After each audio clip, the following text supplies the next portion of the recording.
إذا غيصير هاد المشاكل اللي دايرين عادي فوق سير سبارطاجي عافاك وريك عارف بارطاجيها راسني باين وانا زرا ورا تبان تصور نوري غير نكي ورا يخدم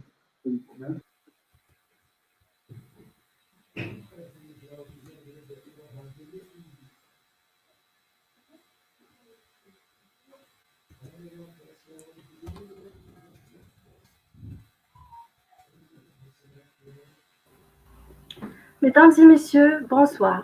Je suis très heureuse de procéder ce jour à l'ouverture de ce forum virtuel, le premier forum virtuel organisé par notre association, le Cercle des élèves ingénieurs de l'École nationale de l'agriculture de Meknès, sous thème Secteur agricole et le Covid-19, impact, défis et perspectives. Je voudrais avant toute chose de remercier toute personne qui a contribué à l'organisation de cet événement, en particulier les étudiants organisateurs et tous les professeurs et les cadres intervenants. Je remercie également M. Aboudrer, le directeur adjoint à la recherche, à la coopération et au partenariat à l'ENA de Meknès, pour nous présenter un petit mot au nom de l'École nationale de l'agriculture. À vous la parole, M. Aboudrer.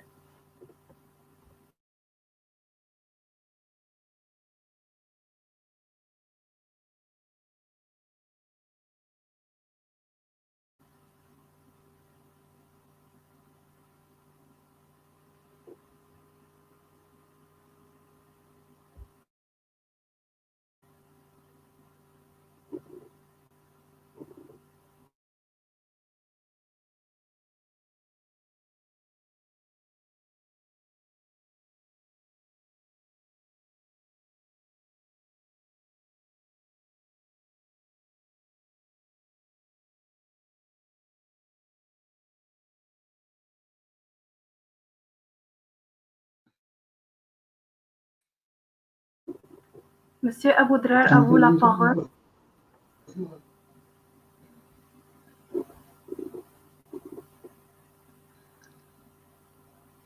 J'ai un problème. Apparemment, il y a un problème de connexion. Voilà, c'est bon, vous m'entendez? Oui, oui, monsieur. À vous la parole. Merci beaucoup, mademoiselle Hidawi, monsieur Mennani, professeur العمراني. السماح غادي نهضر بالعربيه باش تعم الفائده يعني العموم في هذه الافتتاحيه، الكلمه الافتتاحيه. بسم الله الرحمن الرحيم. اعزائي الطلبه، الساده المشاهدين والسيدات المشاهدين والمشاهدات، السلام عليكم ورحمه الله تعالى وبركاته. باسم إدارة وجميع مكونات المدرسة الوطنية للفلاحة بمكناس، أود أن أرحب بالجميع المتتبعين وجميع الطلبة أينما كانت على اختلاف مؤسساتهم، المتتبعين لهذا المنتدى الافتراضي، وكذلك الأساتذة والأطر وعموم المشاهدين لاهتمامهم بهذا المنتدى. كما أود في البداية أن أهنئ جمعية الطلبة المهندسين للمدرسة الوطنية للفلاحة بمكناس عن هذه المبادرة الطيبة في هذه الظروف الصعبة التي تعيشها بلادنا والعالم أجمع. نتمنى من الله عز وجل أن نتجاوزها إن شاء الله بنجاح في أقرب الأوقات. ولا يفوتني كذلك في هذه المناسبة أن نهنئ أنفسنا ونهنئ بلادنا على حسن تدبيرها لهذه الجائحة، جائحة كوفيد-19، وذلك بفضل حنكة وإرادة والتوجهات الحكيمة لصاحب الجلالة محمد السادس نصره الله، وكذلك بفضل تضافر جهود جميع مكونات المملكة من حكومة وشعب وأجهزة الدولة. وأود هنا أن أشيد بأطر وزارة الصحة ومهنيها ورجال السلطة والأمن الوطني والدرك والجيش والوقاية المدنية وجميع الأجهزة الدولة الذين كانوا في الخطوط الأمامية لمواجهة هذه الجائحة. كما أود أن أشيد بجميع مكونات النسيج الاقتصادي الوطني وكذلك الاجتماعي على روح المواطنة والتضامن لمواجهة هذه الجائحة. أعزائي الطلبة، سيداتي وسادتي، أود أن أهنئ مرة أخرى جمعية الطلبة المهندسين للمدرسة الوطنية للفلاحة بمكناس عن اختيارها لهذا الموضوع، موضوع بالغ الأهمية في ظل جائحة كوفيد-19 التي تعيشها بلادنا والعالم أجمع، وهو القطاع الفلاحي في ظل جائحة كوفيد-19. وتتجلى أهمية هذا الموضوع في كون قطاع الفلاحة بالمغرب لعب دورا محوريا خلال فترة هذه الجائحة، لأنه مكن من تموين السوق بالمواد الفلاحية الاستهلاكية الضرورية بانتظام منذ بداية الجائحة، من خضر وفواكه ولحوم وحليب ودقيق إلى غير ذلك. وهنا أريد أن أهنئ وزارة الفلاحة والصيد البحري والتنمية القروية والمياه والغابات وجميع مكوناتها من أطر وتقنيين وموظفين على هذا الإنجاز الغير المسبوق. وأريد كذلك أن أهنئ وأشكر الفلاحين والعمال الزراعيين الذين كانوا كذلك في الخطوط الأمامية رغم هذه الظروف، والذين اجتهدوا ويعني مارسوا أنشطتهم الفلاحية بطريقة غير مسبوقة من أجل توفير المواد الغذائية الضرورية والفلاحية الضرورية للساكنة. أود كذلك أن أشير بأن هذه الجائحة كانت بمثابة اختبار كبير للسياسة الفلاحية المغربية، وقد تبين والحمد لله بأن السياسة الفلاحية المتبعة بالمغرب منذ الاستقلال إلى يومنا هذا، وأخص بالذكر سياسة أو استراتيجية المغرب الأخضر تحت القيادة الرشيدة لصاحب الجلالة نصره الله،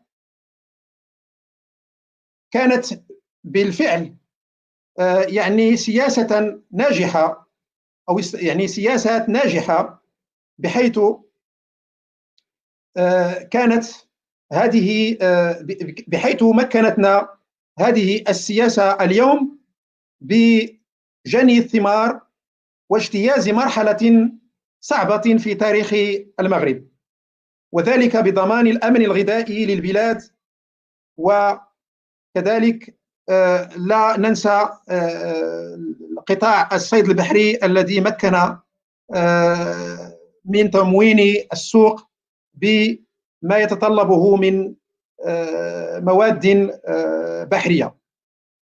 كما نثمن كذلك سياسة السدود التي بدأها المغفور له الحسن الثاني رحمه الله، وكذلك يعني استمر فيها صاحب الجلالة محمد السادس نصره الله، والتي مكنت البلاد من الأمن المائي الذي بدوره مكن البلاد من نجاحه في استراتيجيته الفلاحية.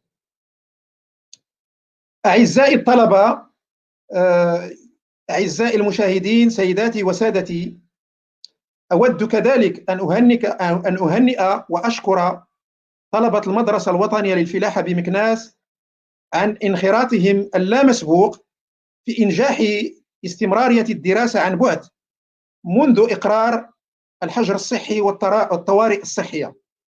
كما أهنئ وأشكر بالمناسبة جميع مكونات المؤسسة التي ساهمت في إنجاح هذه العملية، وأخص بالذكر الأساتذة الأجلاء الذين اجتهدوا وابتكروا من أجل استمرارية الدراسة عن بعد، وكذلك الطاقم الإداري المؤطر والمواكب لهذه العملية.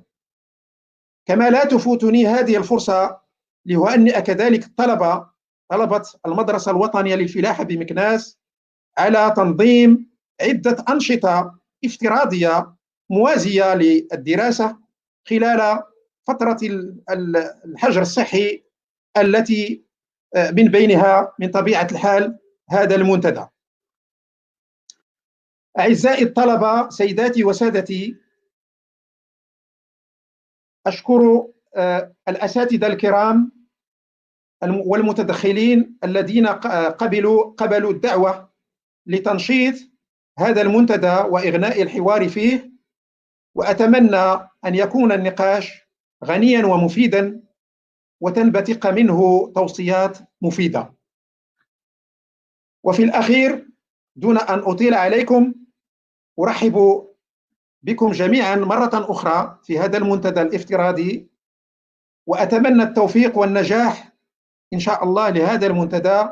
والسلام عليكم ورحمة الله تعالى وبركاته.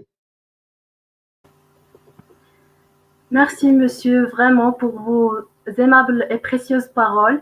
Ensuite, je donne la parole à monsieur Menani, président du Cercle des élèves ingénieurs. Je saisis l'occasion pour le remercier aussi pareillement. À vous la parole, monsieur Menani. Bonjour tout le monde. Donc, bismillah ar-Rahman ar-Rahim. Merci ma collègue El Haïdaoui. Comment pourrais-je tout d'abord ne pas remercier tous les intervenants pour leur volonté, leur temps et esprit participatif, évidemment pour accepter notre invitation afin de créer un débat de réflexion concernant un sujet qui nous intéresse tous comme étant des futurs ingénieurs agronomes. Donc l'agriculture est un secteur dont la vraie importance n'a été révélée qu'après l'arrivée de ce fameux Covid-19 sur le territoire marocain. Donc le Cercle des élèves ingénieurs a trouvé que c'est nécessaire d'organiser ce forum virtuel pour développer davantage cette réflexion. Donc mes remerciements solennels, encore une fois, vont à tous les intervenants qui vont faire part de ce forum, nos chers professeurs, les cadres professionnels, toutes les composantes de l'ENA, y compris le staff administratif et nos chers ingénieurs lauréats pour leurs aides et leurs encouragements, et dont nous sommes fiers comme étant des étudiants et des élèves ingénieurs actuellement au sein de l'ENA. Et ainsi que je tiens à remercier les étudiants membres de ce comité organisateur de ce forum. Je saisis même l'occasion pour remercier tous les étudiants membres de bureau exécutif de Cercle des élèves ingénieurs et l'ensemble des élèves ingénieurs de l'ENA et membres de notre chère association qui, dans cette période difficile de confinement qu'a connu notre cher pays, le Maroc, n'ont pas abandonné et lâché la continuité des activités du Cercle et qui ont continué avec force d'innover et de créer de nouvelles idées pour assurer cette continuité. Mes remerciements vont aussi vers tous nos invités, les étudiants des autres établissements de formation supérieure dans le secteur agricole, nos collègues notamment de l'IAV Hassan II et de l'INFI. Donc, sans trop tarder, je donne la parole à ma collègue El Haïdaoui Ibtihal, la modératrice de cette première journée de ce forum virtuel. Donc, à toi la parole, ma collègue Ibtihal. Merci, monsieur Menani. Avant de passer à l'intervention de monsieur Al-Amrani, il s'avère important de vous présenter d'abord le contexte et l'objectif de ce forum. Vous savez tous la situation dans laquelle vit le monde entier aujourd'hui. Le Maroc a représenté et représente encore un modèle pour plusieurs pays par son comportement face à ce virus létal. Mais cette situation difficile, pour certains plus que d'autres sûrement, a stimulé la réflexion de tous les citoyens marocains, en particulier par rapport à l'importance des secteurs primordiaux pour notre pays et son développement, qui sont l'éducation, la santé et l'agriculture. Cette dernière qui, dans cette période imprévue, ne représente pas seulement la source d'alimentation, mais aussi l'espoir et la rassurance aux Marocains. Par conséquent, on a trouvé que c'est nécessaire d'organiser ce forum pour se situer et d'éclaircir les défis du secteur agricole, les impacts non seulement du Covid-19 mais aussi de la sécheresse et enfin les perspectives.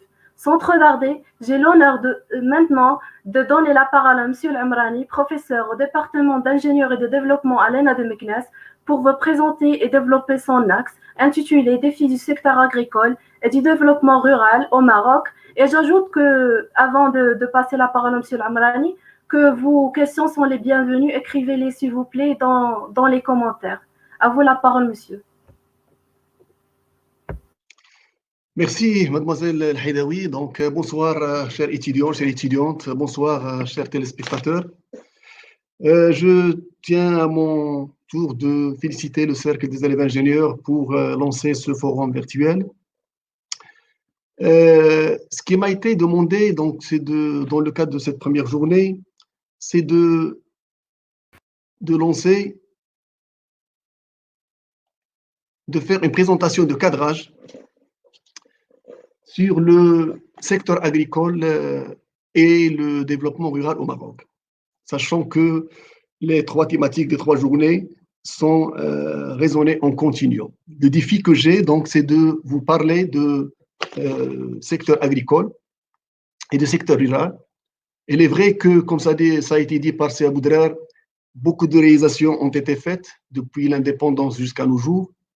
L'objet de ma présentation, c'est de montrer que malgré les réalisations, il y a beaucoup de chantiers et beaucoup de défis qui guettent le secteur agricole et le développement rural au Maroc.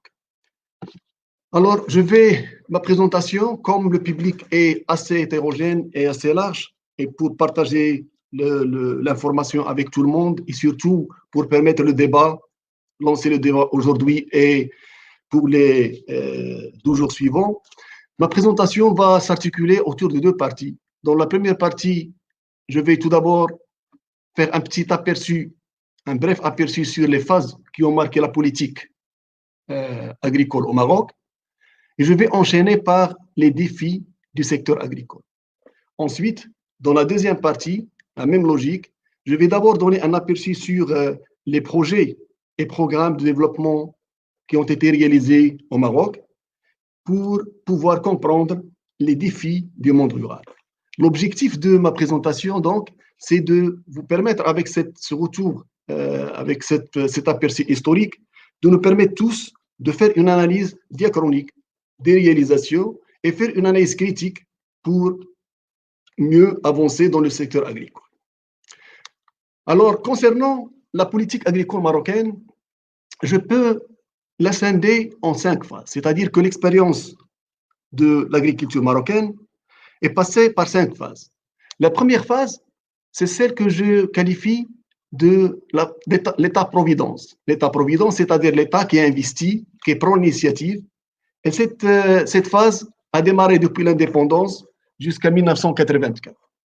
En effet, à l'aube de l'indépendance et dès les premiers plans de développement économique et sociaux du Maroc, le Maroc a affiché la finalité de moderniser le secteur agricole et rentabiliser les investissements publics qui vont... Allô? Votre écran n'est pas encore partagé. Ouais, je l'ai partagé, non? Non, non. Elle a été partagée, pardon. Maintenant? C'est bon? Oui, monsieur, c'est bon. Parfait. Donc, j'étais en train de vous dire que la première période, c'est la période de l'État-providence. Elle a démarré à l'aube de l'indépendance en 1956 jusqu'à 1984.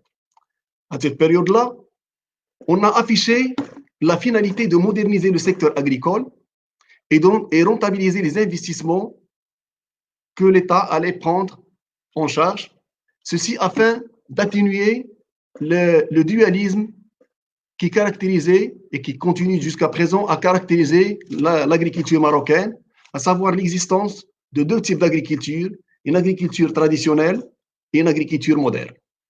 Partant de cette finalité, on a fixé un objectif stratégique pour la politique agricole marocaine, à savoir d'atteindre l'autosuffisance alimentaire, notamment pour les 4 produits de base, les céréales, le sucre, les huiles, le lait et les dérivés. On a ainsi entrepris plusieurs investissements publics de grande envergure, notamment les aménagements hydro-agricoles, la politique des barrages qui a été lancée en 1967. Et puis, on a investi dans les entreprises agricoles et para-agricoles. Tout ceci avec le budget étatique. Nous avons également réalisé plusieurs prestations de services, parfois gratuitement aux agriculteurs. Il y avait la réalisation d'un certain nombre d'opérations dites opérations intégrées, telles que l'opération Labour. L'opération Labour, c'est une opération qui avait démarré en 1957 sur une période de 5 années et qui avait pour objectif de généraliser la mécanisation, les travaux mécanisés par les tracteurs, parce qu'à l'époque, il y avait la dominance des arrêts, etc. Puis, il y avait l'opération engrais, distribution des engrais, et puis l'opération blé tendre. Ensuite, il y avait ce qu'on appelle la politique des plans agricoles sectoriels. Ce sont des plans qui concernaient un certain nombre de différents secteurs, généralement les secteurs stratégiques. Il y avait le plan sucrier, le plan éliagineux, le plan céréalier, laitier, etc. C'est pour vous permettre par la suite, lorsqu'on va arriver au plan Maroc vert, de comprendre qu'il y a en fait une certaine relation avec ce qui s'est passé dans la première période. Ensuite, pour encourager les agriculteurs à investir, on a promulgué le Code des investissements agricoles. Le Code des investissements agricoles, c'est la loi qui a été promulguée en 1969, qui régit les relations entre les offices régionaux de la mise en valeur agricole des périmètres irrigués et les agriculteurs. Durant cette période, et afin d'atteindre l'autosuffisance alimentaire, les assolements qui étaient pratiqués par les agriculteurs leur étaient imposés par les offices. C'est-à-dire que les agriculteurs n'avaient pas le libre choix de faire les cultures. De plus, pour les prix de production, l'État a également fixé les prix à la production pour sécuriser et garantir justement la fluctuation du marché. Et pour tranquilliser les agriculteurs, il suffisait de produire pour trouver sa production écoulée et achetée par un certain nombre d'entreprises étatiques. Et enfin, il y avait aussi, pour l'exportation, on a créé un office spécialisé, c'est l'Office de commercialisation et d'exportation, qui se charge justement d'exporter la production des agriculteurs, toute catégorie d'agriculteurs à l'échelle nationale, et il jouait un rôle similaire à ce qu'on appelle actuellement l'agrégation, mais ça existait depuis la période justement de l'État-providence. Et enfin, en 1984, il y avait la décision de défiscaliser le secteur agricole au Maroc. La défiscalisation a été lancée en 1984 à l'horizon 2000. Après cette première phase où il y avait une intervention massive de l'État, viendra une deuxième phase contraire de la première, durant laquelle on a vécu un problème de récession qui a été imposé par le programme d'ajustement structurel qui a concerné l'économie nationale en 1983. Et donc, 2 années après, à partir de 1985, l'État va décider de se désengager du secteur agricole, notamment de la prestation de services. Et on a privatisé les entreprises qu'on a créées dans la première phase, et on a supprimé le monopole de l'OCE, l'office qui se chargeait de l'exportation. On a réduit les subventions, on a libéré les assolements qui étaient obligatoires dans la première phase. On a aussi libéralisé les prix de toutes les productions agricoles, sauf pour le blé tendre et pour le sucre, qui continuent jusqu'à présent. C'est d'ailleurs les 2 cultures qui continuent actuellement à avoir un prix fixé par l'État. On a instauré le Fonds de développement agricole en 1986. On a aussi élaboré le plan directeur de la vulgarisation en 1986 afin d'encadrer le secteur agricole. Et enfin, on a créé ce qu'on appelle les associations des usagers des eaux agricoles afin de jouer un rôle dans la gestion participative d'irrigation en collaboration avec les offices de mise en valeur agricole. Après cette deuxième phase, le Maroc va entrer dans une troisième phase que je qualifie de tâtonnement. Pourquoi tâtonnement? Parce qu'on a basculé entre plusieurs objectifs durant cette période. On ne savait pas véritablement qu'il n'avait pas la boussole, ou bien on a basculé, il n'y avait pas une vision claire. En effet, il y avait d'abord l'abandon de l'objectif d'autosuffisance alimentaire qu'on a fixé au début. Donc l'ambition d'atteindre l'autosuffisance alimentaire a été revue à la baisse et on a commencé à parler de la recherche de la sécurité alimentaire pour les produits de base. Ensuite, il y avait la volonté d'intégrer l'agriculture marocaine au marché, puisque le Maroc va adhérer à l'OMC. Il y avait la signature d'ailleurs à Marrakech en 1995, et puis la signature d'un certain nombre d'accords de libre-échange à partir de 1996 aussi. À côté de cela, nous avons commencé, la politique agricole a voulu s'intéresser cette fois-ci à la durabilité de l'agriculture.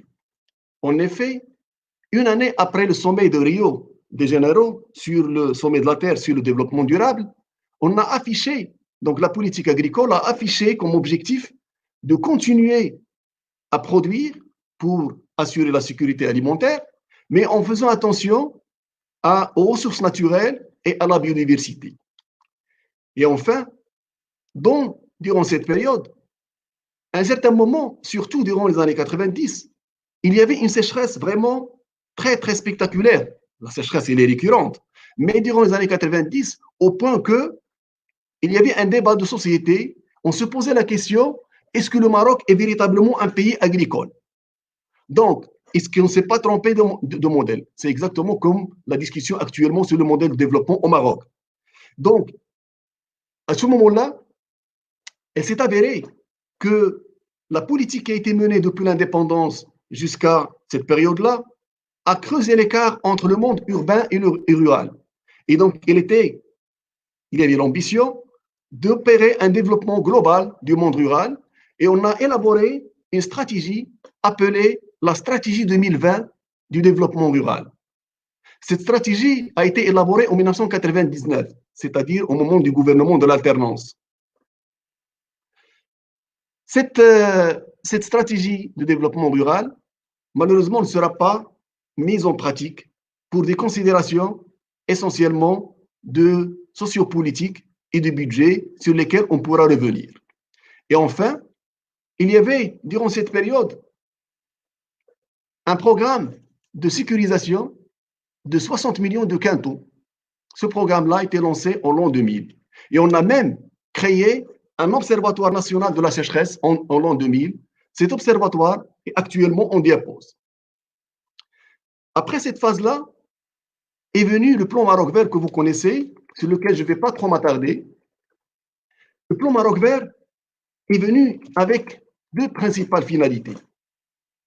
Essayer de drainer les investissements privés parce que ce qui handicapait le développement de l'agriculture, c'est qu'il y avait un manque d'investissement. Ça n'intéresse pas les investisseurs privés. Donc la volonté initiale qui était affichée, c'est d'encourager les investisseurs privés dans le secteur agricole. Plus l'organisation du secteur, parce qu'on a créé de nouveaux cadres, en plus des organisations professionnelles, on a créé des cadres tels que les interprofessions et l'agrégation, etc. Alors, durant cette période, nous pouvons considérer que la volonté qui a été affichée au début de vouloir moderniser l'agriculture traditionnelle, qui était un objectif ambitieux au début, va être abandonnée à l'occasion du plan Maroc vert parce qu'il s'est avéré que le dualisme, finalement, c'est un mal nécessaire. Bon, c'est comme c'est quelque chose de fatalité. Et on a abandonné l'idée de vouloir moderniser le secteur traditionnel, d'accord? Et on a décidé de travailler parallèlement sur les deux secteurs, l'agriculture moderne et l'agriculture traditionnelle. Et dès le départ, comme vous le savez, l'agriculture traditionnelle, donc qu'on a gentiment qualifiée d'agriculture solidaire, on va lui dédier un certain nombre de projets, pilier 2, avec une enveloppe budgétaire de 20 milliards de dirhams, comparativement au premier pilier qui allait bénéficier de 70 milliards de dirhams. Donc déjà, une différence pour voir un peu que ce problème-là va accentuer justement les problèmes de la petite agriculture et ça est en relation avec la résilience qu'on va discuter par la suite. Ce qu'on doit noter, c'est que le plan Maroc vert, contrairement aux politiques antérieures, est resté ambigu concernant l'objectif de la sécurité alimentaire en produits de base. En effet, le plan Maroc vert a affiché la volonté de travailler sur toutes les filières phares, principales, toutes les filières importantes dans différentes régions. Il n'a pas spécifiquement, contrairement à ce qui s'est passé auparavant, focalisé sur les produits de base. C'est ce qu'on va voir par la suite parmi les défis de la sécurité alimentaire et notamment pour les céréales. Et enfin, ce programme a été fondé sur ce fondement sur lequel on ne va pas revenir. Donc ça, c'est la quatrième phase. Après cette phase, le plan Maroc vert a été évalué en interne par le ministère de l'Agriculture en se basant sur la discussion avec les interprofessions, avec les chambres d'agriculture, et on s'est vite lancé dans une nouvelle stratégie qui est la stratégie de génération verte qui est actuellement en cours de chantier parce qu'il va être décliné sur le plan régional. Cette stratégie vise deux choses, donc accorder la priorité à l'élément humain et assurer la pérennité du développement agricole.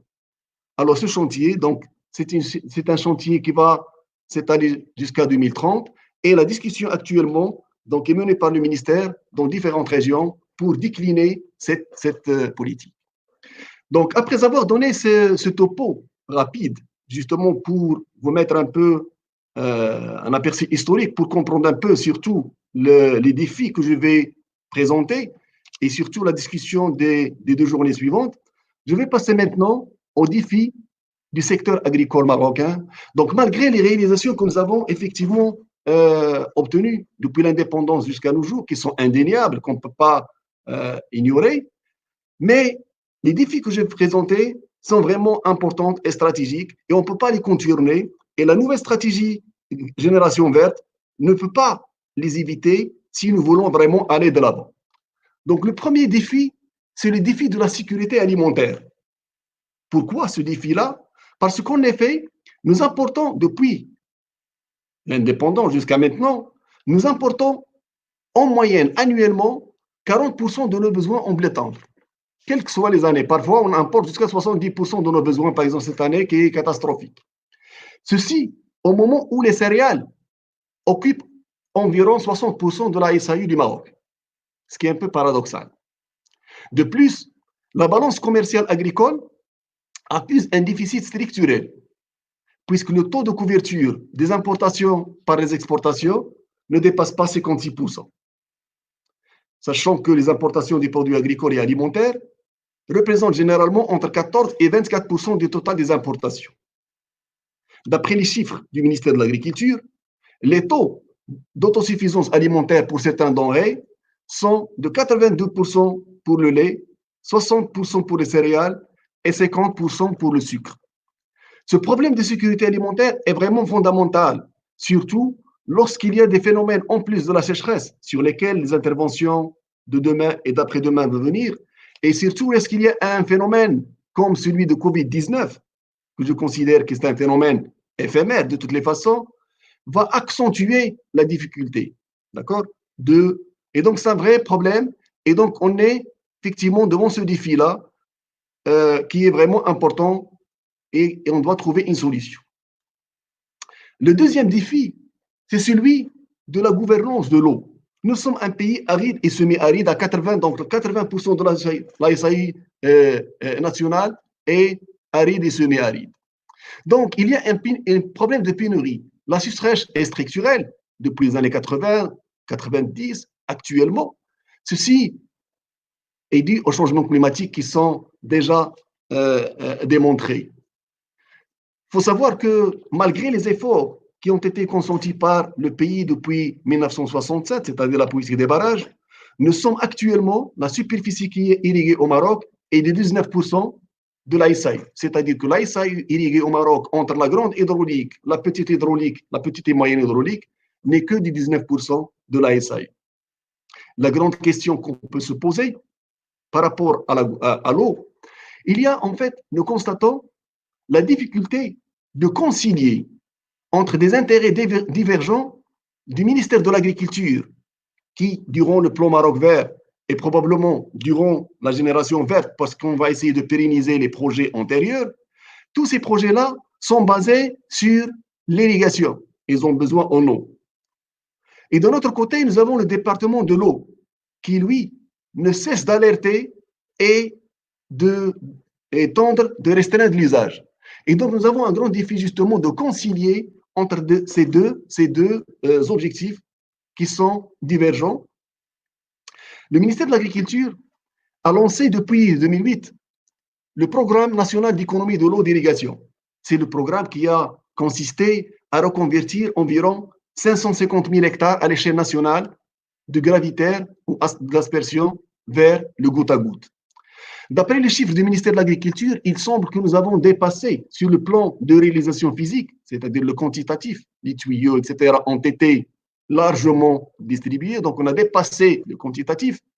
Mais le vrai défi, justement, c'est le pilotage d'irrigation. Et c'est là le débat, c'est que d'après les études qui ont été faites par l'ENA et par d'autres structures de recherche, les agriculteurs souffrent énormément, donc ils sont loin de l'efficience technique et certains continuent même à irriguer comme le gravitaire. Et on peut s'interroger justement sur la pertinence et la nécessité donc d'évaluer objectivement ce programme pour pouvoir voir effectivement l'impact. Le recours aux eaux non conventionnelles, telles que la désalinisation, pose également un problème et un défi. Pourquoi? Parce que les problèmes de tarification vont poser un problème de ce qu'on appelle le consentement à payer par les agriculteurs, c'est-à-dire le prix qu'un agriculteur peut payer, puisque les agriculteurs ont l'habitude d'irriguer avec une eau de moindre coût, qui est délivrée soit par les offices, ou carrément gratuitement à partir des eaux souterraines parce qu'ils ne payent que le pompage. Et donc, à côté de ça, les expériences qui sont menées par le Maroc dans le cadre du partenariat public-privé dans le domaine d'irrigation ont commencé à montrer leurs limites. Je ne sais pas si vous avez vu récemment, d'ailleurs, hier dans les réseaux sociaux, les agriculteurs de Sefkelgerden souffrent en ce moment justement de la non-livraison de l'eau par les entreprises, une entreprise qui est chargée de ça. C'est pour vous montrer un peu les défis que les problèmes, le recours aux eaux non conventionnelles n'est pas vraiment la vraie solution et qu'il faut raisonner sur l'eau douce qui est là. Alors, ce problème de pénurie, pour vous donner une idée, n'est pas nouveau parce que durant les 25 dernières années, il y a un déficit permanent dans la satisfaction des besoins des périmètres irrigués à partir des barrages. Le taux de satisfaction des besoins d'irrigation à partir des barrages n'a pas dépassé 58 pour l'ensemble des périmètres irrigués, à part le RARB, le périmètre d'Irab qui est relativement doté en eau. À ceci s'ajoute le problème des eaux souterraines. Actuellement, nous exploitons 3,75 milliards de mètres cubes sur les 4 milliards de mètres cubes de ressources en eau souterraine.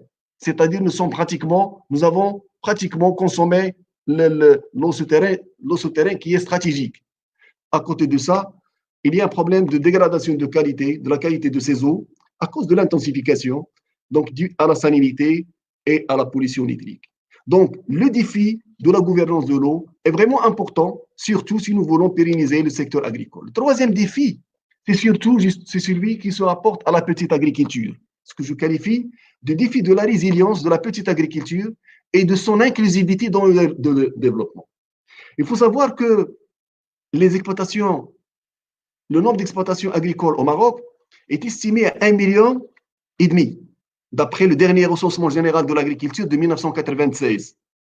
Et je saisis l'occasion pour vous dire que nous utilisons jusqu'à présent les chiffres officiels disponibles, ce sont ceux du recensement général de l'agriculture de 1996, bien que le ministère en 2016 a réalisé un nouveau recensement appelé le registre national agricole, mais ces résultats ne sont pas encore publiés. Nous attendons justement avec impatience pour pouvoir analyser la situation et voir un peu la planification. Donc, l'agriculture familiale représente à peu près les 2 tiers des exploitations du Maroc. Avec les politiques antérieures, le dualisme a été accentué. Et ces exploitations souffrent de la micropropriété. Ce sont des petites exploitations et auxquelles s'ajoute le problème de morcellement, comme je vais vous en présenter dans les deux tableaux illustratifs vraiment importants à partager avec vous, ceux du recensement général de l'agriculture. Ces exploitations-là trouvent du mal à faire face à la sécheresse, thématique qui va être débattue demain, et lorsqu'il y a des problèmes supplémentaires tels que celui de Covid-19 actuel, où la plupart des agriculteurs, malheureusement, n'ont pas pu accéder au marché et avec la sécheresse, ils ont commencé à liquider leur cheptel. Et donc, c'est un problème de décapitalisation et donc, c'est un problème de durabilité des exploitations. En effet, d'après le recensement général de l'agriculture de 1996, vous pouvez constater avec moi que les exploitations marocaines qui ont moins de 5 hectares représentent 71%. Si on analyse les exploitations qui ont entre 5 à 10, il y a 87%. Nous pouvons dire que 87% des exploitations au Maroc ont moins de 10 hectares. Mais elles n'exploitent que 45% de la SAI. Deuxième information, c'est le morcellement. Vous pouvez constater avec moi que la superficie moyenne par parcelle ne dépasse pas 1 hectare. Vous voyez, 0,1, c'est-à-dire khaddam ou la khaddama, etc. Et le nombre de parcelles moyen va de 4 jusqu'à 13. C'est pour vous dire que ces problèmes-là, ce sont des problèmes structurels qui n'encouragent pas l'investissement, l'intensification, la mécanisation, etc. Et c'est ça la caractéristique de la petite agriculture qui est dominante et c'est le client numéro 1 qui va rester numéro 1. Et si nous voulons rattraper notre politique, il faut vraiment mettre le paquet pour préserver la petite agriculture et ne pas vivre l'expérience d'un certain nombre de pays qui ont vécu ce qu'on appelle la fin des paysans. Le quatrième défi, c'est le défi de l'assainissement du foncier agricole. Comme vous le savez, le foncier agricole au Maroc est caractérisé par la présence de plusieurs statuts, notamment les statuts. Allô? Vous m'entendez? Allô? Oui, monsieur, on vous entend. Parfait. Donc, j'étais en train de vous dire que les statuts fonciers au Maroc sont très nombreux. Il y a des statuts précaires tels que le statut collectif, le guiche, la réforme agraire, le habous. Ce sont des terres qui ne permettent pas à leurs ayants droit ou bien à leurs usagers d'avoir un titre foncier. Et donc, automatiquement, elles sont exclues du système bancaire de financement et évidemment des subventions. Bien que le melk représente à peu près 74%, c'est la propriété privée, le melk souffre du morcellement que j'ai présenté, mais il est essentiellement, le melk au Maroc, 70% du melk, elle est non immatriculée. Il est non immatriculé, à peine 30% qui sont immatriculés, ce qui fait que leur valeur, justement, hypothécaire est faible, ce qui n'encourage pas l'investissement. Donc, c'est un chantier qui a traîné depuis l'indépendance. Donc, le problème de la réforme agraire qui n'a pas été. Et comme vous le savez, les statuts de la réforme agraire et de collectifs n'en permettaient pas aux agriculteurs. Ce n'est que récemment, donc à partir de 2006, qu'on a commencé à donner ce qu'on appelle la main levée à la réforme agraire. Et ce n'est qu'il y a 2 semaines d'ailleurs qu'on a sorti un texte qui permet aux agriculteurs, 10 000 agriculteurs qui ont bénéficié des lots de la réforme agraire, d'assainir leur situation pour avoir la milkisation. De même pour le collectif, on est en train justement, on a permis pour les périmètres irrigués de milkiser les terrains aux ayants droit. Et dans la stratégie Génération Verte, il est prévu de distribuer donc 1 million d'hectares de terres bourgs. Je vais revenir sur ça par la suite. Donc après cela, il y a un 5e défi, c'est celui d'instauration de l'équité fiscale agricole. Vous vous rendez compte que le secteur agricole a été défiscalisé en 1984 jusqu'à l'horizon 2020. Jusqu'à présent, seules les exploitations agricoles qui dégagent un chiffre d'affaires supérieurs à 3,5 millions de dirhams sont imposables. Nous pensons que la généralisation de la fiscalité, qui est une sorte doit être instaurée pour une équité et pour pouvoir drainer de l'argent justement injecté pour la petite agriculture. Le sixième défi, c'est le défi de la relève. En effet, le taux d'accroissement de la population rurale est négatif entre 2020 à 2030, puisque la population rurale va diminuer. Nous avons actuellement à peu près 2/3 de la population qui est âgée. Et le problème ça va s'accentuer à l'horizon 2030. Le problème de la relève de la jeunesse est vraiment structurel. Si nous voulons effectivement pérenniser l'agriculture, il faut encourager les jeunes, justement, et c'est la thématique qui va être débattue lors de la 3e journée avec les collègues. Donc, le problème de la relève se pose avec acuité. Le 7e défi, c'est le défi des biotechnologies. Je peux citer juste l'exemple des semences, des produits agricoles qui sont destinés à l'exportation, notamment les produits de maraîchage, les primeurs, etc. Il faut savoir que nous ne produisons pas les semences de ces productions. Donc, si jamais pour une raison donnée, les pays avec qui nous travaillons ferment leurs frontières et ne livrent pas de semences, on ne pourra pas véritablement exporter. Donc, nous ne maîtrisons pas la biotechnologie. Et ceci, pourquoi? Parce qu'il y a un problème au niveau de financement du système national de la formation, de la recherche et de l'enseignement au Maroc. Et donc, c'est un chantier vraiment important si nous voulons effectivement relever le défi, investir dans l'enseignement et la recherche agricole au Maroc. Le 8e défi, c'est celui de concilier entre la nécessité de mettre en valeur le peu de terre que nous avons avec la durabilité de l'agriculture. Le chiffre, la présentation qui est devant vous est un indicateur qui est utilisé pour montrer un peu les défis justement du foncier. En 1960, nous étions à peu près à 732 hectares par 1000 habitants. Et actuellement, nous sommes à 224 hectares par 1000 habitants. Si nous voulons assurer la sécurité alimentaire ou l'autosuffisance alimentaire, nous sommes obligés d'intensifier, donc augmenter les productions.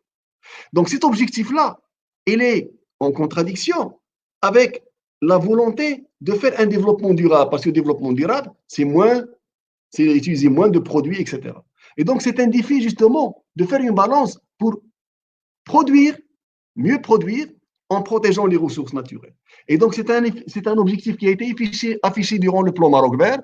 Et donc on doit continuer effectivement à travailler dessus pour utiliser les bonnes pratiques pour préserver nos ressources naturelles et notre biodiversité. Le 9e défi, et c'est un défi également structurel, c'est comment encourager justement et attirer les investisseurs privés. Malgré les efforts qui ont été entrepris par le plan Maroc Vert, on constate d'après ce graphique que l'investissement privé ne représente que 33%.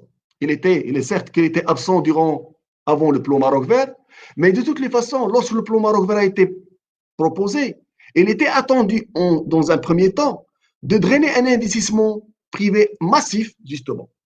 Or, d'après ce qu'on constate, le peu de gens qui sont venus, le privé qui s'est installé, il a essentiellement profité des fonds publics dans le cadre du fonds de développement agricole, puisque de grandes enveloppes budgétaires leur étaient destinées dans le cadre de l'agrégation, alors que normalement, ils devraient drainer plus d'argent. Donc c'est un défi qui reste, comment attirer le privé pour créer de la richesse dans le secteur agricole. Et je termine par le dernier défi, c'est le défi de la compétitivité. Est-ce que le Maroc, l'agriculture marocaine est compétitive? Comme vous avez constaté, à cause de cette pandémie de la Covid-19, il y a un débat dans plusieurs pays qui commence maintenant à remettre en cause l'OMC et les accords de libre-échange. Tout le monde tente de revenir pour protéger sa culture. Donc ça, c'est un problème qui va s'opposer à plusieurs pays, parmi lesquels le Maroc, qui a plusieurs accords de libre-échange. De plus, l'avantage relatif actuel que nous avons pour un certain nombre de produits, tels que le maraîchage, les agrumes, etc., n'est pas véritablement un avantage réel, puisque l'avantage comparatif se fait essentiellement au détriment du travail salarié qui est sous-rémunéré par rapport à nos pays concurrents, et il se fait au détriment d'un produit de stratégie qui est l'eau, que j'ai cité tout à l'heure. Et c'est comme si nous sommes en train d'exporter notre eau, ce qu'on appelle l'eau virtuelle. Donc, c'est une thématique sur laquelle on peut également revenir. Donc, avec ces défis, il y a d'autres, mais j'ai estimé que c'est l'essentiel pour attirer votre attention et surtout lancer le débat, que malgré les réalisations, nous avons devant nous les vrais problèmes sur lesquels nous devons nous focaliser. Ça, c'était pour la première partie. Je passe maintenant à la deuxième partie, sur le développement rural. Toujours donc, je vais vous donner un aperçu sur ce qui a été réalisé pour mieux comprendre un peu les défis, voir un peu le raisonnement et la thèse que je voudrais développer. Alors, le monde rural marocain a connu un certain nombre de réalisations. Je vais commencer par la période de 65 à 94. Le monde rural a connu de grandes expériences de projets appelés les projets de développement rural intégré. Et le premier projet qui a marqué le paysage rural au Maroc, c'est le projet appelé DERO, Développement économique du Rif occidental. C'est un projet qui a concerné la nature des projets de développement rural intégré. Ce sont des projets qui concernent plusieurs régions, une vaste région. Dans le cas du projet DERO, c'est 5 provinces, depuis Tsaouna jusqu'à pratiquement Oujda, et qui est structuré autour de 2 composantes. La composante agricole, qui peut être l'arboriculture, ou bien l'intensification de l'élevage, ou bien la PMH, et une composante rurale, qui est le développement du cadre de l'infrastructure socio-éducative. Donc, c'est un type de projet qui a marqué le paysage agricole. À ce premier projet, il y avait d'autres projets aussi, entre 1970 et 1994, appelés projets de développement intégré, projet celui de Locos, Fasqariya Tissa, Hajeb, etc. Donc, ce sont des projets aussi axés sur composantes agricoles et rurales. Après cela, on a connu un projet aussi appelé projet de développement des zones de parcours, notamment au niveau de l'oriental, parce qu'on a créé ce qu'on appelle des coopératives pastorales. Après cette période-là, après ce type de projets de grande envergure, composantes agricoles et rurales, le ministère de l'Agriculture va décider d'abandonner ce type de projet à cause des problèmes de coordination avec les autres départements, parce que l'infrastructure, les pistes, etc., relèvent d'autres ministères, et c'est avéré que les premiers projets qui ont été réalisés n'ont pas atteint leur objectif. C'est pour cela le ministère a décidé de se focaliser sur un nouveau type de projet, cette fois-ci l'inverse du premier, il se fait au niveau micro, c'est-à-dire l'échelle d'une petite commune territoriale, 1 à 2 communes territoriales, et c'est ce qu'on appelle les projets de mise en valeur bourg, et qui sont régis par la loi 33/94. Cette expérience a été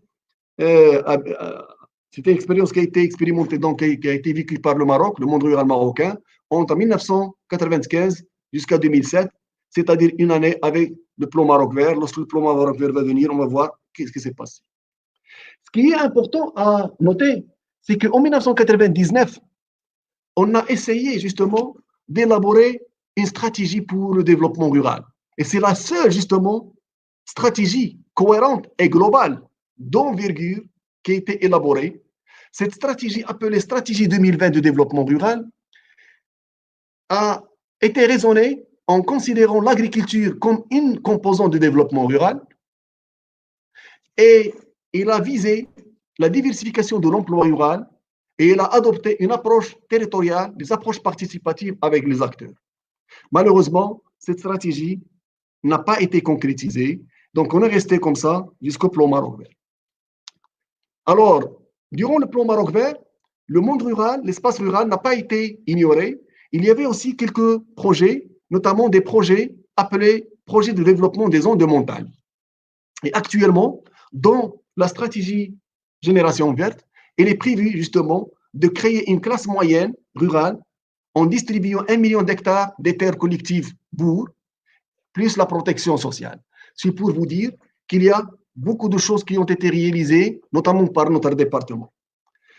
À côté de cela, le monde rural a bénéficié d'autres programmes qui sont réalisés par d'autres départements ministériels que je partage avec vous. Il y a ce qu'on appelle le programme national de construction des pistes rurales, qui est démarré en 1995 et qui continue jusqu'à présent. Il y a le programme d'électrification rurale globale, qui a démarré en 1996. Il y a le programme d'approvisionnement groupé en eau potable, connu par le nom PAGER, qui a démarré aussi en 1995. Et il y a actuellement un grand programme qui concerne le monde rural, c'est le programme de lutte contre les disparités sociales et territoriales, d'accord, et qui concerne les différents aspects du cadre de vie des populations. Donc, après avoir présenté cela, je vais me focaliser cette fois-ci sur les défis du développement rural. Malgré les réalisations, malgré les efforts, nous sommes devant de grands défis. En effet, le premier défi, c'est la lutte contre la pauvreté. Vous allez constater avec moi que la pauvreté rurale est vraiment spectaculaire. Nous avons environ 13%, d'après le recensement général de la population, 13% de pauvres ruraux. Et en 2020, d'après un rapport récent du Haut Commissariat au Plan, la pauvreté rurale globale varie entre 15% à 31%. C'est pour vous dire que la situation vraiment est très difficile. La pauvreté rurale de l'espace rural marocain s'accentue dans les zones de montagne. En effet, le seuil de pauvreté dans les zones de montagne est de 22%. Si on ajoute au problème de la pauvreté la vulnérabilité, c'est-à-dire les gens susceptibles de tomber, de devenir pauvres absolus comme la première catégorie, qui représente 17%, vous allez imaginer justement l'ampleur de la situation et vous avez certainement vécu à l'occasion de, vivons actuellement les difficultés à l'occasion de Covid-19, le nombre de populations qui ont bénéficié justement du fonds spécial de coronavirus, notamment dans le monde rural, et c'est vraiment important. C'est un grand défi qui guette le monde rural. Le deuxième défi, c'est le défi du désenclavement. Un désenclavement, alors en principe, 70% de la population rurale marocaine devrait accéder au réseau routier en 2010, d'après les programmes qui ont été lancés en 1995, contre 45% en 2002 et 54% en 2005. Le Maroc a visé de porter cette proportion à 80% en 2017 et projette d'aller jusqu'à 89%. Donc, c'est un chantier vraiment important, c'est un défi aussi à relever parce que sans désenclavement, les agriculteurs qui produisent ne peuvent pas commercialiser, ils ne peuvent pas accéder au marché, en plus des problèmes, bien sûr, socio-éducatifs, etc. Donc, c'est un défi vraiment important. Troisième défi, c'est comment généraliser l'accès à l'eau potable. Le programme PAGER que j'ai cité tout à l'heure permet justement l'alimentation, l'accès en principe à l'eau potable, qui est passé de 14% en 1990 à 95% actuellement. Mais ces chiffres-là, qui sont des chiffres officiels, cachent souvent une réalité parce que les points d'eau qui ont été faits dans un certain nombre de régions ne sont pas opérationnels, surtout avec un certain nombre d'associations à qui ces projets-là ont été légués pour la gestion. Ça ne marche pas. Et donc, il y a un grand défi pour faire l'accès, permettre aux populations du monde rural d'avoir de l'eau potable au niveau de leur domicile. Le quatrième défi, c'est les défis d'électrification. Il y a certainement un effort important qui a été réalisé d'après les chiffres de l'ONE. Nous sommes actuellement à 98% d'électrification du monde rural. Ce chiffre-là peut être lu de deux façons. nous avons encore 2% des gens qui vivent en obscurité. Et pour le reste, ce qui est un peu dommage, c'est que lorsqu'on parle de 98% d'électrification, nous pouvons dire que les poteaux d'électricité arrivent au niveau du douar, mais le vrai problème, c'est le raccordement des populations et surtout le paiement justement des consommations mensuelles, parce que la plupart des populations sont pauvres et ne permettent pas d'accéder à l'électricité, même s'il est au niveau de leur douar. Et donc, c'est un problème vraiment qui est en relation avec la pauvreté qu'il faut résoudre. Le cinquième défi, c'est le défi de l'exode rural. Nous allons avoir, comme ce qui s'est passé en Europe, probablement, et donc d'après les chiffres, il y aura une dégénérescence donc, de la population qui va immigrer. Donc, le taux d'urbanisation actuellement au Maroc est de 63% et il va atteindre 67%, c'est-à-dire beaucoup de monde va partir du monde rural. C'est pour cela qu'il faut se rattraper justement pour créer un cadre de vie décent pour que les gens puissent vivre sur place. Le sixième défi, le défi de la lutte contre l'analphabétisme. Surtout si nous voulons effectivement, parce qu'il est attendu actuellement le problème, on est en train de parler de la digitalisation, le numérique, etc. Voici les problèmes auxquels nous devons faire face. Près du 1/3 de la population, d'après l'Agence nationale de la lutte contre l'analphabétisme, est analphabète. Et le taux d'analphabétisme dans les zones de montagne rurales atteint 56%. Et dans les zones hors zone de montagne, elle est de 39%. Donc, c'est un véritable défi, justement, pour l'encadrement, pour l'accompagnement, etc. C'est pour cela qu'il faut se focaliser surtout sur le jeune pour pouvoir, justement, faire des choses. Et je termine par le défi de la gouvernance du développement rural. Qui doit piloter le développement rural au Maroc? C'est un vrai problème. En effet, il y a un effort sur le plan institutionnel. On a fait 3 instances de gouvernance. La première instance est au niveau national, donc il y a le Conseil interministériel national qui est présidé par le chef du gouvernement. Il y a le Comité national qui est présidé par le ministère de l'Agriculture, qui d'ailleurs, en 2013, a créé une récente direction centrale, la plus récente direction centrale qui est appelée la Direction de développement de l'espace rural et des zones de montagne. Elle a été créée en 2013 au ministère de l'Agriculture, afin de coordonner justement le travail avec les autres départements ministériels. Et sur le terrain, les comités techniques régionaux sont présidés par l'Iwali. Donc, vous voyez, il y a 3 types d'instances. À ceci s'ajoute la grande question, parce que, comme vous le savez, chaque région du Maroc, les 12 régions du Maroc, chacune a élaboré ce qu'on appelle son plan directeur régional et son schéma régional d'aménagement du territoire. Et dans chaque PDR, chaque strate, il y a une composante rurale avec une interférence avec les différentes composantes.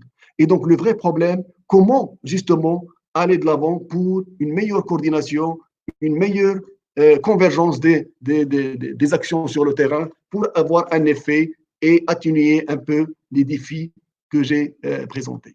Donc, avec ça, j'ai terminé ma présentation. Je vous remercie et je suis donc à votre écoute pour les questions. Merci, monsieur. C'était vraiment riche en informations, très clair. Bon, vraiment, il y a beaucoup de questions. J'ai choisi parmi nombreuses de vous poser. La première question, c'est pouvez-vous nous parler un peu de la situation actuelle de l'Internet des objets dans le secteur agricole au Maroc? Est-ce que le Maroc adopte de plus en plus des technologies de l'Internet des objets pour participer à la croissance de notre agriculture? Autrement dit, est-ce que le Maroc voit l'importance de cet Internet des objets face à notre agriculture? D'accord, donc je réponds question par question, ou bien vous me posez... Est-ce qu'il y a d'autres questions? Quand vous voulez, monsieur. Donc, oui, il y a d'autres questions. Oui, vous me posez quelques questions, 2 à 3, et je réponds, et puis on continue. Donc, ça, c'est une question sur le problème d'Internet, la digitalisation. D'accord, oui? Oui. La deuxième question, qu'est-ce qui a poussé l'État d'abandonner l'objectif d'autosuffisance? Est-ce que c'est un problème de ressources, de gestion ou de moyens?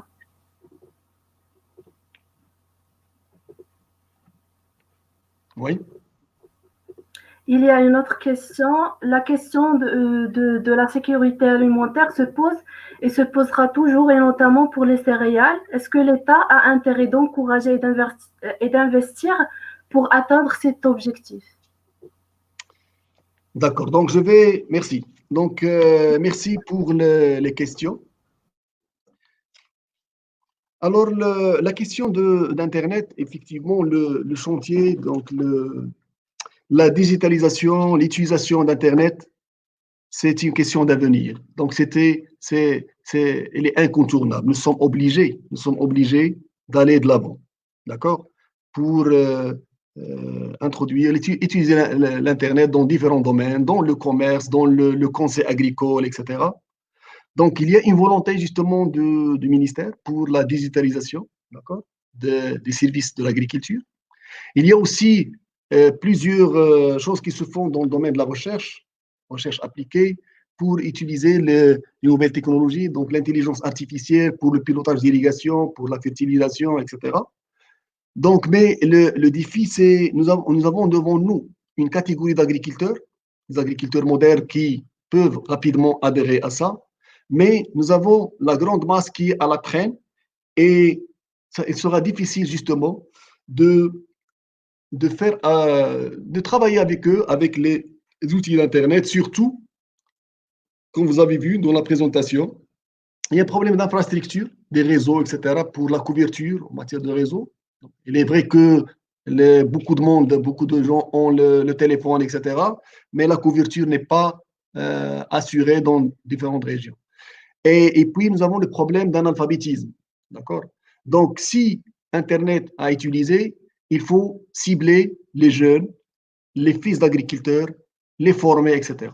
Donc, c'est ça. Donc, concernant l'Internet, nous sommes obligés, nous sommes dans la mondialisation. Donc, c'est un chantier important, nous sommes obligés. Et vous avez vu, donc, dans le cadre de l'occasion de Covid-19 que nous vivons, il y a, grâce à l'Internet, plusieurs coopératives réussissent à commercialiser moyennant les réseaux sociaux, avec l'Internet. Et dans l'avenir, que ce soit pour le conseil agricole, que ce soit pour les pratiques agricoles, l'utilisation d'Internet est incontournable. Donc, c'est un chantier très important. On doit travailler dessus. Pourquoi le Maroc a abandonné l'autosuffisance alimentaire? Alors, l'autosuffisance alimentaire, en fait, le concept d'autosuffisance alimentaire, pas uniquement le Maroc, plusieurs pays, c'est un mouvement à l'échelle internationale. Parce que lorsqu'on est donc, au moment de l'indépendance, il y avait cette nostalgie justement pour rompre avec le pays, donc le colonisateur, pour avoir l'autosuffisance, quel que soit le prix. Donc, c'est-à-dire question de souveraineté. Et donc, on s'est lancé avec la volonté d'atteindre 100% de nos besoins. Donc, malgré les efforts qui ont été entrepris, il s'est avéré que le potentiel n'est pas atteint, et qu'il serait pertinent, justement, pour considération économique, de sécuriser une partie de la production, donc un seuil, et d'importer le reste du marché mondial, parce que le marché mondial, généralement, un bon prix par rapport au coût de production nationaux. D'accord? C'est pour cela que le Maroc, à l'instar d'autres pays, a adhéré à l'OMC, etc., pour bénéficier justement avec de l'avantage comparatif et surtout des prix mondiaux. Mais la raison est essentiellement économique pour abandonner le fait d'abandonner l'autosuffisance alimentaire. L'autosuffisance suppose qu'on devons produire quel que soit le coût, ce qui est très, très difficile à atteindre, surtout que les coûts de production sont élevés. Pour la sécurité alimentaire pour les céréales, donc c'est un peu paradoxal, effectivement. Et ça, c'est un problème. Donc, les céréales, notamment les produits de base, surtout les céréales et surtout le blé tendre, il y avait des tentatives. Si vous vous rappelez, donc j'ai présenté le cas, une expérience en l'an 2000. Il y avait un programme appelé programme de sécurisation de 60 millions de quintaux.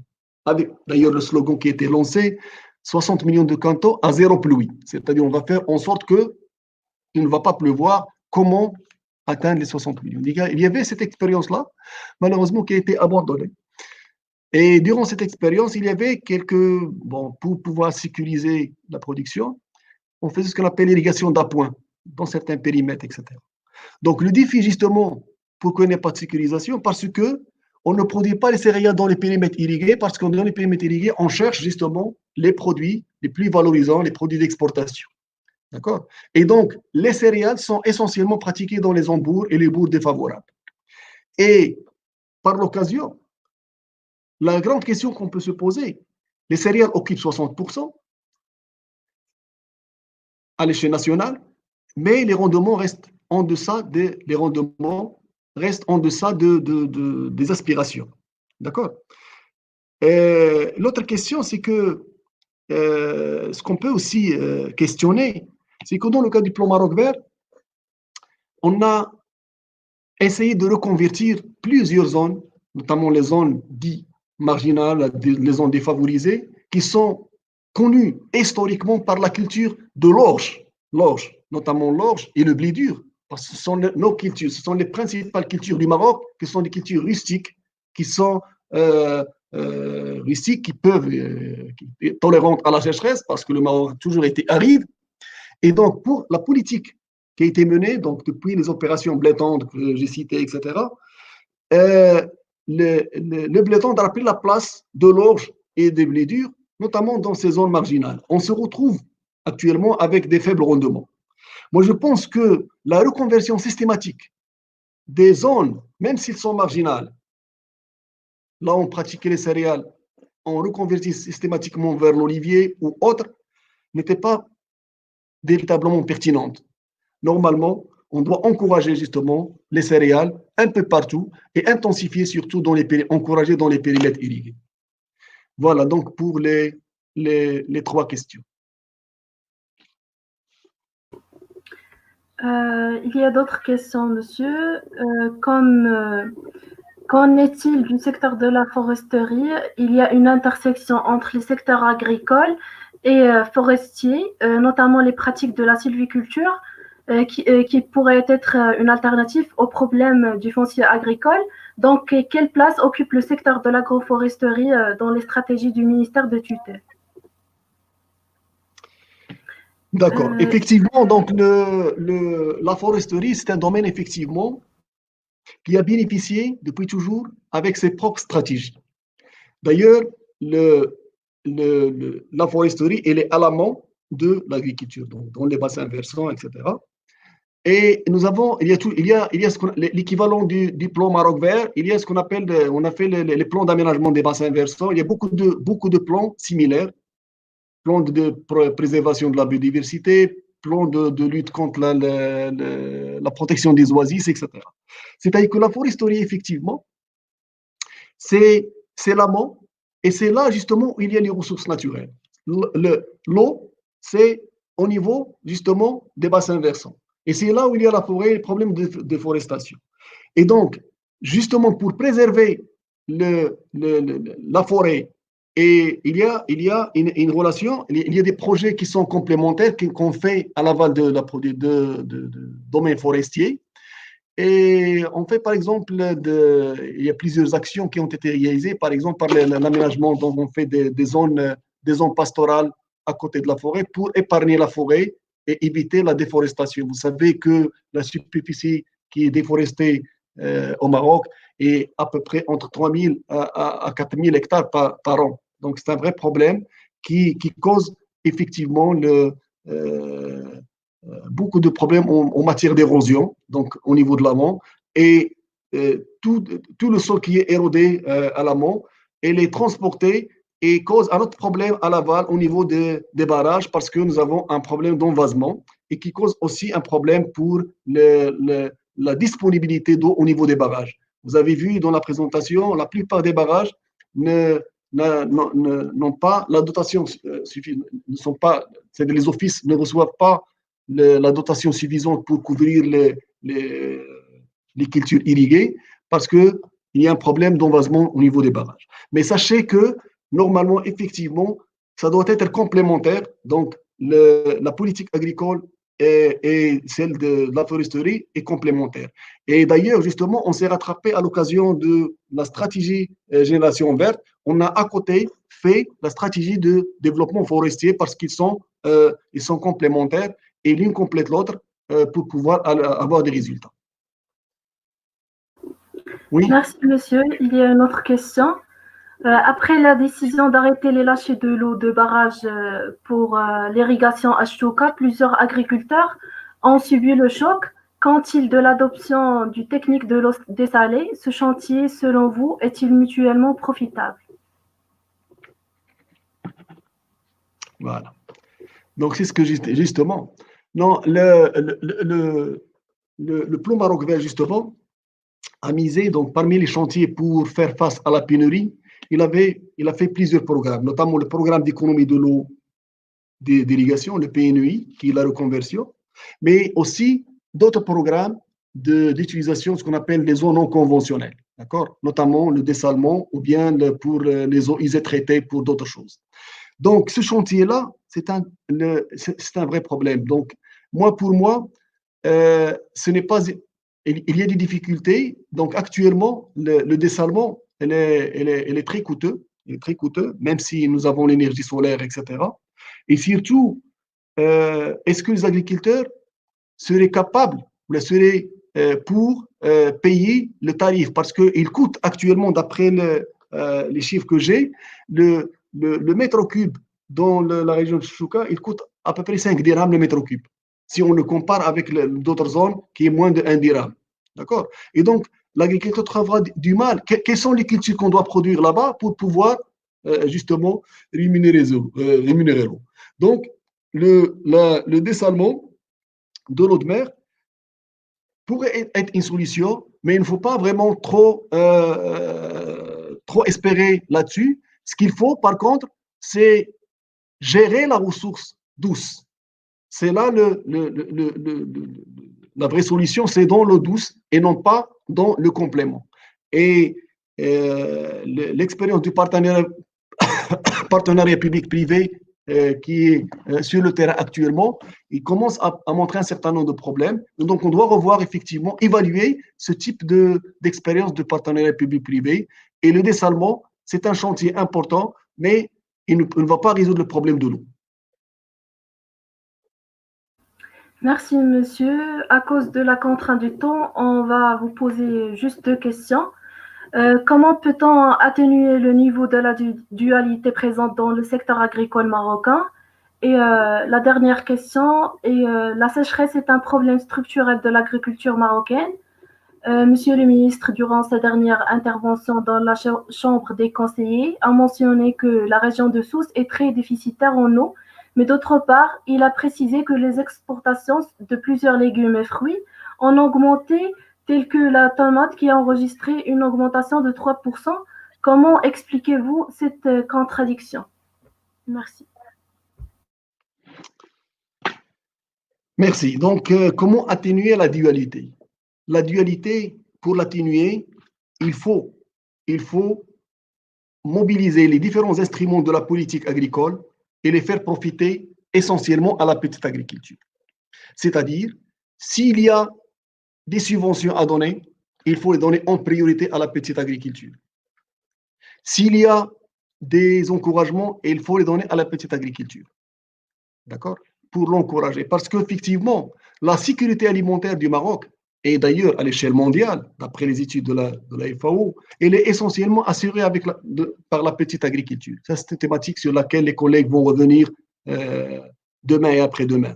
Vous allez voir que finalement, la sécurité alimentaire est assurée par ces petites agricultures. Malheureusement, les différents instruments ne profitent pas, les instruments de la politique agricole n'ont pas profité à la petite agriculture parce qu'ils n'arrivent pas à accéder au financement.